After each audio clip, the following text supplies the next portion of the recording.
కొనియాడుచున్నాను. ఎందుకు దేవుడిని కొనియాడుతున్నాడు దావీదు అంటే, దేవుని సన్నిధిలో మొరపెట్టినప్పుడు దేవుడు దావీదు యొక్క మొరను విన్నాడు కదా. తన అంగలార్పును నాట్యముగా మార్చినాడు. తన శత్రువులు తన విషయమే సంతోషింపనీయకుండా దావీదు యొక్క ప్రాణమును ఉద్ధరించినాడు.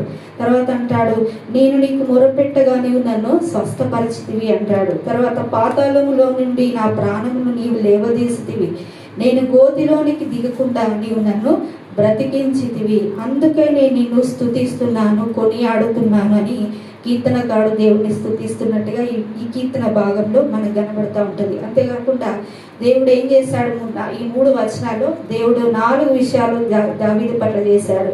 దేవుడు ఉద్ధరించాడు దావీదును, తర్వాత స్వస్థపరిచాడు, తన ప్రాణమును గోతిలో నుండి లేవదీసినాడు, తర్వాత తను బ్రతికించాడు, అందుకే నేను నిన్ను స్తుతిస్తున్నాను అంటున్నాడు. తర్వాత ఇక్కడ కింది వచనాల్లో చూసినట్లయితే, ఆయన కోపం నిమిషం మాత్రమే ఉంటది, కానీ ఆయన దయ ఆయుష్ కాలం అంతా కూడా ఉంటదని దేవుని యొక్క గుణము, దేవుని యొక్క స్వభావాన్ని కీర్తనకారుడు తన జీవితంలో రుచి చూసి అనుభవించి తను కీర్తన విషయంలో రాస్తున్నట్టుగా మనం చూస్తూ ఉంటున్నాం. నిజమే, దేవుడు మన విషయంలో కొన్నిసార్లు అవిధేయతను బట్టి, కొన్నిసార్లు మన యొక్క తిరుగుబాటును బట్టి, మన నిర్లక్ష్యాన్ని బట్టి దేవుడు నిమిషం మాత్రమే మనల్ని కోపిస్తాడు. కానీ అదే ఎంతో గొప్ప అనుకుంటాం మనం, అదే ఎంతో తట్టుకోలేము ఈ లోకంలో. దేవుడు ఒక్క నిమిషమే మనల్ని విడనాడిన, ఒకవేళ పశ్చాత్తాపం కలిగి దేవుని సన్నిధికి తిరిగి మనం మొరపెడితే ఆయన దయ జీవిత కాలం అంతా కూడా చూపించే ప్రేమ కలిగిన గొప్ప దేవుడు మన దేవుడని ఈ కీర్తన భాగం ద్వారా మనం తెలుసుకోవచ్చు. కనుక